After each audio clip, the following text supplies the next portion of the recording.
Bismillahirrahmanirrahim. Assalamu alaikum wa rahmatullahi wa barakatuh. Dear students, today we will discuss the final part of the short story Boli, written by Khaja Ahmed Abbas. In the previous two lectures, we understood that Boli, who was that mentally retarded child, she was having poke marks. Besides that, once when she was too young, she has damaged her brain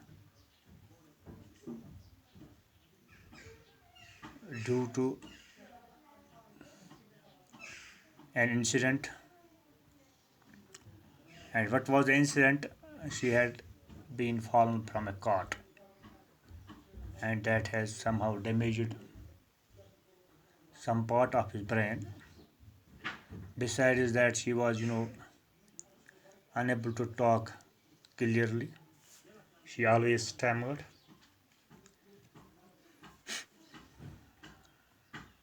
Moreover, she was disliked, or we can say that neglected, by her family members as well, because she was not looking so pretty. Her parents had no hope about her future. They believed that she is having very dark future because no one will marry with her, and that is why she was facing the discrimination at her home. In the meantime,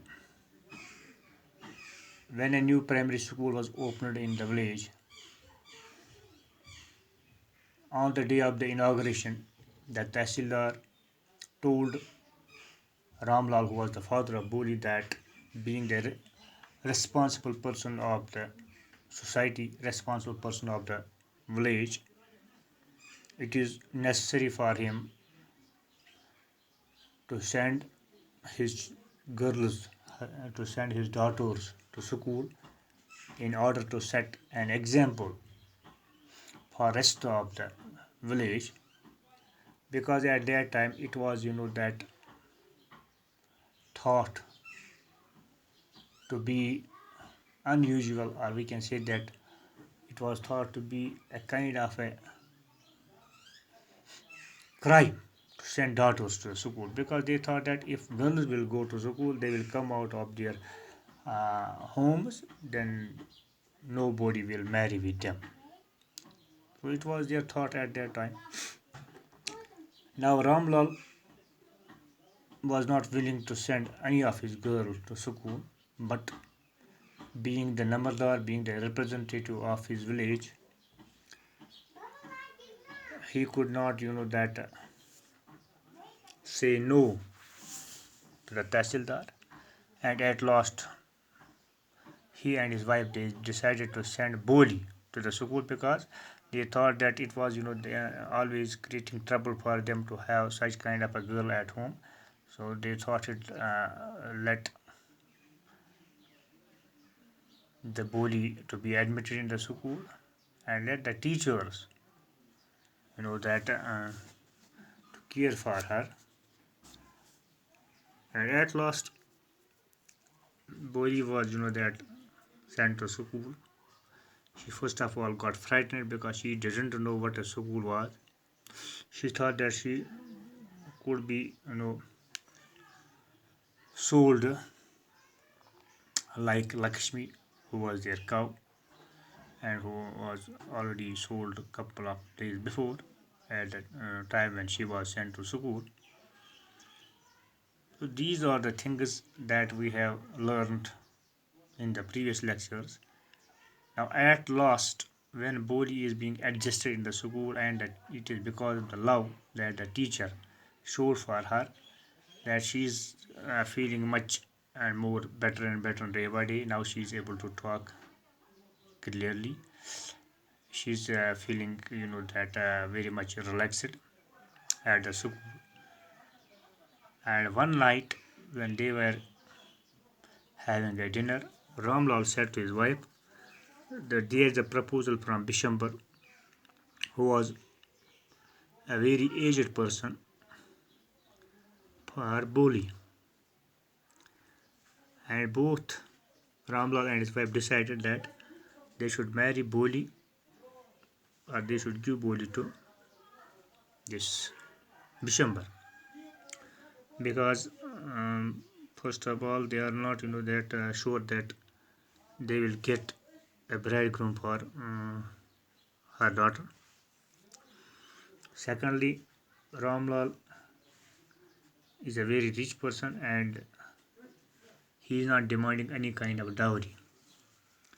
So that's why both are willing to marry Boli with this Bishambar. Now, what happens in the remaining part of the story, we will find it today. Now let's start. A big shop, a house of his own, and I hear several thousands in the bank. Moreover, he is not asking for any dowry. तो रामलाल की बीवी रामलाल से कहती है कि उसके पास एक अच्छा सा घर है, कई हज़ार पैसे उसके बैंक में हैं, इसके अलावा वो कोई दहेज की मांग भी तो नहीं कर रहा है. That is right, but he is not so young, almost the same age as I am, and he also limps. Ramlal ने कहा वो तो ठीक है, लेकिन सबसे बड़ी प्रॉब्लम इस रिश्ते में है वो ये है कि रामलाल जो है, ये बिशंबर जो है, वो तो रामलाल की एज का बंदा है, यानी कि बोली के बाप के बराबर उसकी एज है, और इसके अलावा उसकी एक टांग में प्रॉब्लम है, वो लंगड़ाता है ना. Moreover, the children from his first wife are quite grown up. इसके अलावा जो इसकी पहली वाली बीवी है, उसके बच्चे जो हैं वो काफ़ी बालिग और बड़े हैं. So what does it matter? His wife replied. Ramlal की बीवी ने अपने हस्बैंड से कहा तो इससे क्या फ़र्क पड़ता है. 45 or 50, it is not a great age for a man. 45-50 साल का अगर कोई आदमी है तो मर्द के लिए ये कुछ ज़्यादा बड़ी एज नहीं समझी जाती है. We are lucky that he is from another village and does not know about her pockmarks and her lack of sense. और हम खुशकिस्मत हैं इस वजह से कि वो हमारे गांव में तो नहीं रहता है ना, वो किसी और गांव में रहता है, और इसके अलावा उसको मालूम नहीं है कि हमारी बेटी के चेहरे पे पोक मार्क्स हैं, यानी कि वो शतुल की बीमारी के निशानात हैं और धब्बे हैं, तो वो भी इसको पता नहीं है. और इसके अलावा वो बोली की कम अकली के बारे में भी नहीं जानता है. If we don't accept this proposal, she may remain unmarried all her life. अगर आज हमने बिशंबर की पेशकश को कबूल ना किया तो शायद बोली हमेशा के लिए कंवारी रह जाएगी. Yes, but I wonder what बोली will say. तो रामलाल ने कहा हाँ वो तो ठीक है, लेकिन मैं तो इस बात पर हैरान हूँ कि पता नहीं बोली का जवाब क्या होगा. क्या वो इस शादी के लिए तैयार होगी या नहीं. What will that witless one say? She is like a dumb cow. तो इसने कहा पता नहीं ये बेअक्ल लड़की क्या कहेगी, है ना. इसके बारे में पता ही नहीं है कि वो लड़की क्या कहेगी, क्योंकि वो यही समझते थे कि वो बिल्कुल मतलब बोली है, कम अक्ल है. वो बेअक्ल क्या कहेगी, वो तो एक डम्प का हो, यानी कहते हैं ना कि गूंगी गाय जैसी है. गूंगी गाय, कैसी गाय जिसको आवाज़ दो वो फिर भी ना सुने, उसको डम्प काउ कहते हैं. May be you are right, मटूड रामलाल. रामलाल ने कहा कि शायद तुम ठीक कहती हो, बड़बड़ाते हुए, मटूड, है ना.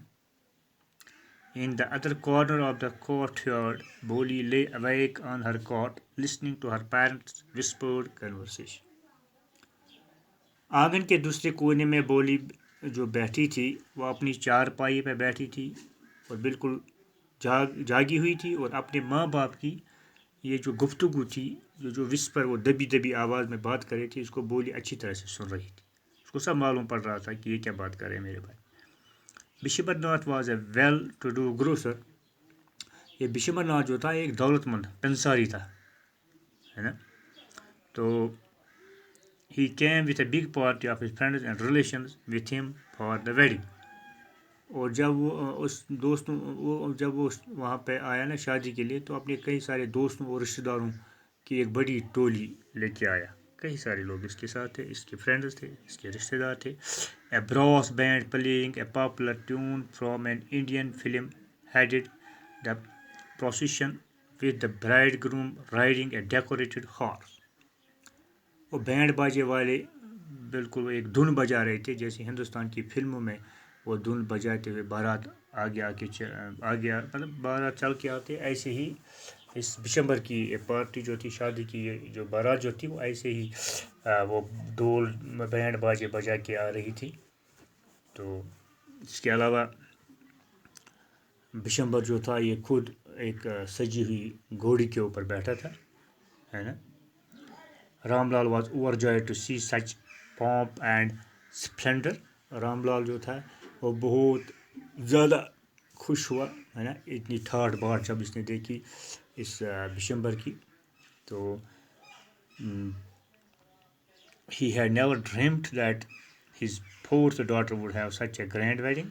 Boli's elder sisters, who had come for the occasion, were envious of her luck।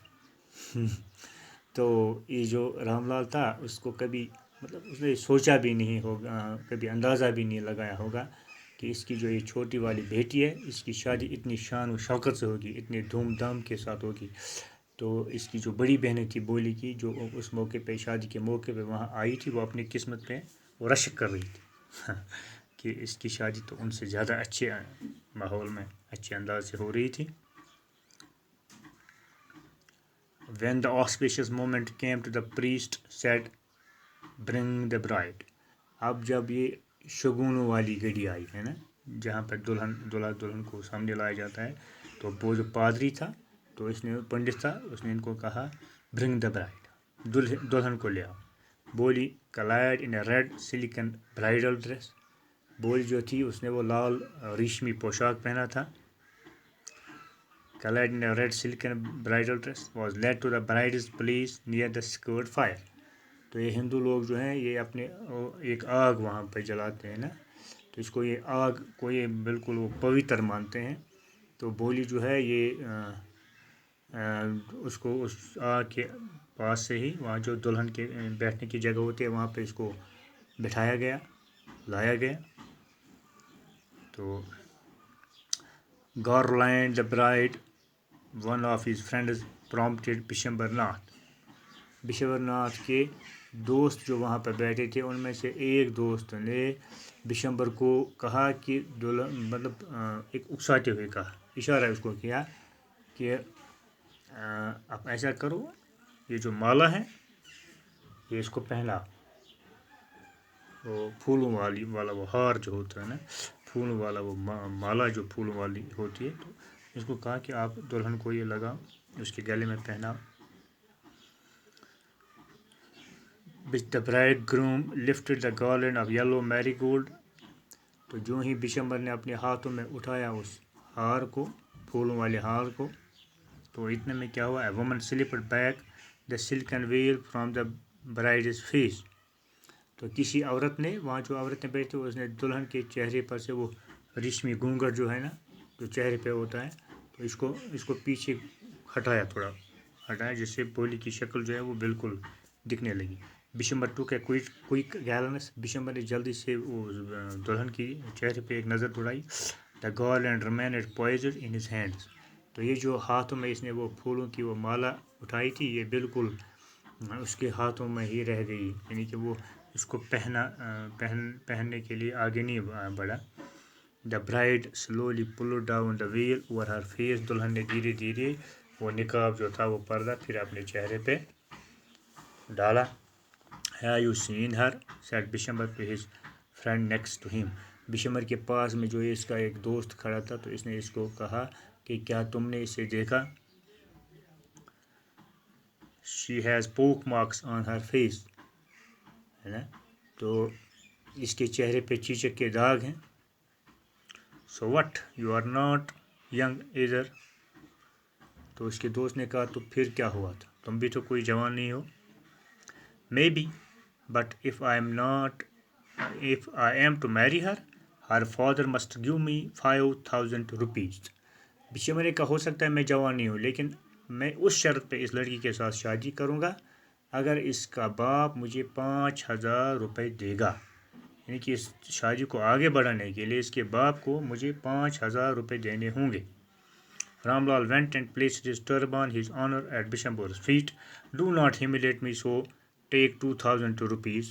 Ramlal जो था इसने अपनी वो पगड़ी जो है वो उतार के बिशंबर के कदमों में रख ली और इसके सामने गिड़गिड़ाते हुए इसे कहा, मेहरबानी करके मुझे जलील आप मत कर दीजिए, मुझे बेइज्जत मत करो। मेरे पास 2,000 रुपये हैं तो आप इन 2,000 को रख लो, लेकिन मुझे बेइज्जत। नो 5,000 और we go back, keep your dot.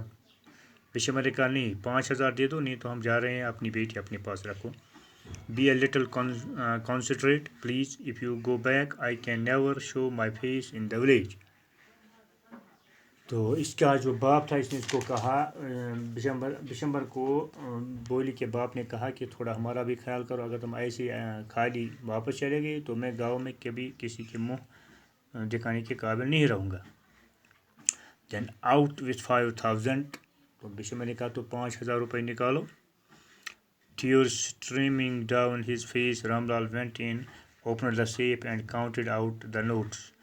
इस रामलाल की आंखों से आंसू टपक रहे थे। वो घर में गया, उस तिजोरी में से 5,000 रुपये उसने गिने और फिर आ गया। He placed the bundle at the bridegroom's feet. फिर इन पैसों को इसने बिशंबर के कदमों में रखा, उसके सामने रखा। On Bishambor's greedy face appeared a triumphant smile. ये बिशंबर जो ये बहुत ही लालची इंसान था, तो इसके चेहरे पे जब इसने ये देखा तो इसके चेहरे पे एक मुस्कान भर आई। तो इसने एक ऐसा खेल खेला था जिसमें वो उसको लग रहा था कि वो अपनी इस चाल में कामयाब हो गया।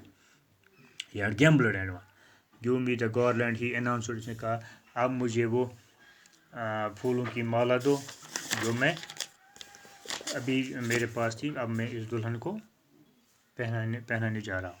Once again the veil was slipped back from the bride's face. अचानक फिर उस दुल्हन के चेहरे से वो पर्दा जो था, घूंघट, वो फिर पीछे हटाया गया। But this time her eyes were not downcast. मगर जब देखा गया उस वक़्त ये जो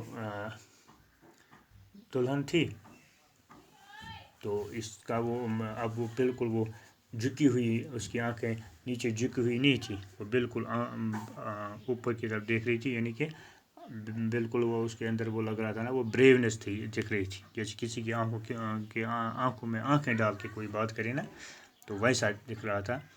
looking straight at her prospective husband and in her eyes there was neither anger nor hate, only contempt. तो जब वहाँ पे देखा गया तो वो बिल्कुल होने वाला जो इसका ये शौहर था उसके तरफ वो देख रही थी। देयर वॉज नेदर एंगर, ना ही गुस्सा झलक रहा था उसकी आंखों से, उसके चेहरे, ना ही नफरत, है ना। ऑनली वो कहते हैं ना, वो बिल्कुल इसके ये जो कॉन्टेम्प्टिव मान लो एक तरह की नफरत ही होती है। तो बिल्कुल जब हम देखते हैं कि ना इसकी आंखों में गुस्सा था ना नफरत, सिर्फ वो तो हकारत, जिसको हम कहते हैं ना, हकारत थी। तो ये हकारत वाली निगाह से देख रही थी इस बिशंबर को, जिसने वो शराफत का नाजायज़ फ़ायदा उठाते हुए इनको उस मौके पे पकड़ लिया था जब उनकी इज़्ज़त का सवाल था। Bishambar raised the garland to place it around the bride's neck. Bishambar ने दुल्हन के गले में पहनाने के लिए हार उठाया। But before he could do so, मगर इससे पहले कि वो इस हार को वो ऐसा कर पाता कि बोली के गले में हार डाल देता, तो बोली's hand struck out like a streak of lightning and the garland was flung into the fire. She got up and threw away the veil. तो जो ही वो बिल्कुल ऐसे करने वाला था, बोली का हाथ जो था वो बिल्कुल तेज़ी से एक लकीर की तरह बाहर को निकला और इसने माला जो थी उसको धक्का दिया, वो आग में जाके गिर गई वो माला, और वो खड़ी हुई और अपना घूंघट वगैरह ये सब कुछ हटा दिया बोली ने। تو Pitaji said Boli in a clear, loud voice, and her father, mother, sisters, brothers, relations, and neighbors were startled to hear her speak without even the slightest stammer. बिल्कुल क्लियर आवाज़ में उसने कहा पिताजी, साफ और ऊंची आवाज़ में कहा। जो वहाँ उसके माँ बाप, भाई बहन, रिश्तेदार, पड़ोसी सब थे ना, वो बिल्कुल वो हक्का बक्का हो गए जब वो हैरान हो गए जब उन्होंने देखा कि बोली बिल्कुल अच्छी तरह बात कर रही थी। अब ये कोई इसमें वो तोतलापन या जिसको कहते हैं ना वो हल्का या नहीं करती थी वो।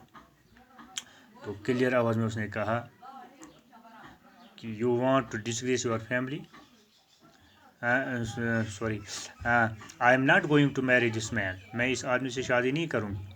Ramlal was thunderstruck, Ramlal को जैसे लगा जैसे के ऊपर वो बिजली सी गिर गई। The guests began to whisper, अब हर तरफ वो मतलब ना वो कहते हैं ना वो विस्परिंग होने लगी कानों में, लोग काना फूसियाँ करने लगे। तो मतलब कई सारे लोग कहीं अंदर सो शेमलेस, ये तो मतलब शर्म की बात है। अब लड़की बिल्कुल मानने के लिए तैयार नहीं है, और वो भी वो जब उस पंडित के सामने वो बैठे हैं, आज भी वहाँ पर सो शेमलेस, सो अगली एंड सो शेमलेस। तो लोग बिल्कुल यही कह रहे थे कि ये बिल्कुल ऐसा नहीं होना चाहिए था कि अब इस मौके पे लड़की को भी ऐसा नहीं करना चाहिए था। इसको बिल्कुल मतलब इतनी वो बेशर्मी नहीं दिखानी चाहिए थी। हर कोई अपने अब सवाल उठा रहा है। Bholi are you crazy, shouted Ramlal, Ramlal ने चिल्लाते हुए कहा क्या तुम पागल हो गई हो। You want to disgrace your family, have some regard for our izzat. तो रामलाल ने चिल्लाते हुए कहा क्या बोली को तुम पागल हो गए हो, क्या तुम्हें अपने ख़ानदान को बेइज्जत करना है, क्या तुम हमें हमारी बेइज्जती करवाना चाहती हो, हमारी इज्जत का तो कुछ ख्याल करो, है ना। For the sake of your izzat said Bholi I was willing to marry this lame old man, Bholi ने कहा आपकी इज्जत की खातिर ही मैं इस बूढ़े लंगड़े से शादी करने को तैयार हो गई थी, है ना। But I will not have such a man, mean, greedy and contemptible coward as my husband, I won't. तो बोली ने कहा लेकिन मैं इस तरह के नीच, लालची इंसान या बुज़दिल इंसान को अपने खामद के तौर पर कबूल नहीं करूँगी, नहीं करूँगी, नहीं करूँगी। 3 बार इसने इसको रिपीट किया। What a shameless girl, we all thought she was a harmless dumb cow। तो बहुत से लोग वो लड़के लोग कह रहे हैं कि कितनी बेशर्म लड़की है, हम समझते हैं कि एक बोली बाली गाय जैसी है। तो इसने तो ऐन मौके पे सबों को परेशान कर दिया। बोली turned violently on the old woman, yes auntie you are right, you all thought I was a dumb driven cow, that is why you wanted to hand me over to this heartless creature।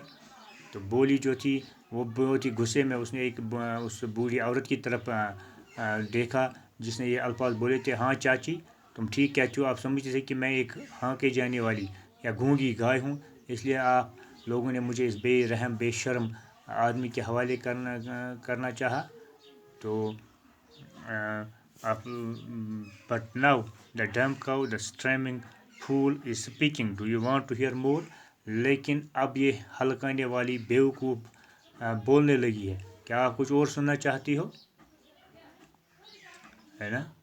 तो Bishambharnath, the grocer, started to go back with his party. The confused bandsman thought this was the end of the ceremony and struck up a closing song। अब ये बिशंबरनाथ अपने friends रिश्तेदार जिनके साथ वो बारात में आया था उनके साथ वो वापस जाने लगा।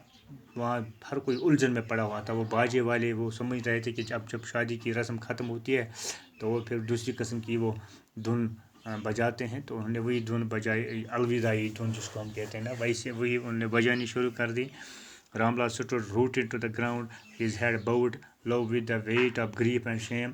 रामलाल जो था वो ज़मीन में जैसे वो गड्ढा सा हो गया था, बिल्कुल अटक गया था, इसका सर दुख और शर्म से झुका हुआ था, बिल्कुल वो बिल्कुल परेशान था। The flames of the sacred fire slowly died down। वो जो पवित्र आग उन्होंने वहाँ पे जलाई थी वो धीरे धीरे उसके शोले ठंडे पड़ने लगे, बुझने लगे। everyone was gone, हर कोई वहाँ से निकल चुका था. Ramlal turned to Boli and said, Ramlal अपनी बेटी की तरफ मुड़ा और उसे पूछा, उससे कहा, but what about you? No one will ever marry you now. What shall we do with you? बेटी, मगर आपने अपने अब तुम्हारा क्या होगा? तुम्हारे साथ अब कोई शादी नहीं करेगा. अब हम तुम्हारे लिए क्या करेंगे? हम तो अब बेबस हैं. And Sulekha said in a voice that was calm and steady. Sulekha यानी कि बोली, उसने एक ऐसी आवाज़ में बात शुरू की जो बिल्कुल, जिसमें वो होप, उम्मीद, बाएतमाद अंदाज से उसने कहा, डू नॉट यू वरी पिताजी, आप परेशान मत हो जाइए पिताजी. इन योर ओल्ड एज, जब आप बूढ़े हो जाओगे, I will serve you and mother, मैं आपकी और अपनी माँ की खिदमत करूँगी. And I will teach in the same school where I learn so much, जिस स्कूल में मैंने तालीम हासिल की, मैं वहाँ पढ़ाने का काम करूँगी. Isn't that right ma'am? वहाँ उसकी टीचर भी बैठी थी. उसने मैडम से कहा, क्या मैम ये ठीक है? The teacher had all along stood in a corner watching the drama. ये उस्ताद जो थी, उस्तानी, वो बिल्कुल एक कोने में बैठी, ये पूरा ड्रामा उसने वो देख रही थी. यस बोली, आपको रशी रिप्लाइड. उसने कहा, हाँ. सुलेखा हाँ बोली, यू आर राइट, आप सही कह रही हो. And in her smiling eyes was a light of a deep satisfaction. और इसकी जो ये आँखों में वो एतमाद था, उसकी आँखों में जो एतमाद था, तो वो उससे वो झलक रहा था कि भोली जो है, या वो भोली नहीं रही थी. तो इसकी इसमें इसकी इस मुस्कुराहट में, इसकी आंखों में एक चमक थी, है ना. तो एक इत्मीनान था, एक होप था. That an artist feels when contemplating the completion of her masterpiece. जिस तरह एक फनकार अपना वो मतलब कोई चीज़ बना, ध्यान से एहतियात के साथ बनाता है, और जब वो तैयार होता है फिर उस पर वो एक मतलब फ़ख्र सा महसूस करता है अपने स्किल पे. तो इसी तरह ये टीचर जो थी, ये भी बिल्कुल बाएतमाद थी अपने ऊपर, बिल्कुल उसको वो पूरा एतमाद था. अब सुकून अपने अंदर फील कर रही थी, क्योंकि उसने एक ऐसी लड़की को एक नई ज़िंदगी अता की थी, एक नई उम्मीद अता की थी, जो बिल्कुल नाउम्मीद हो चुकी थी, जिसको कोई मतलब इंसान जैसे सलूक, जिसके साथ बिल्कुल इंसान जैसा सलूक नहीं किया जाता था.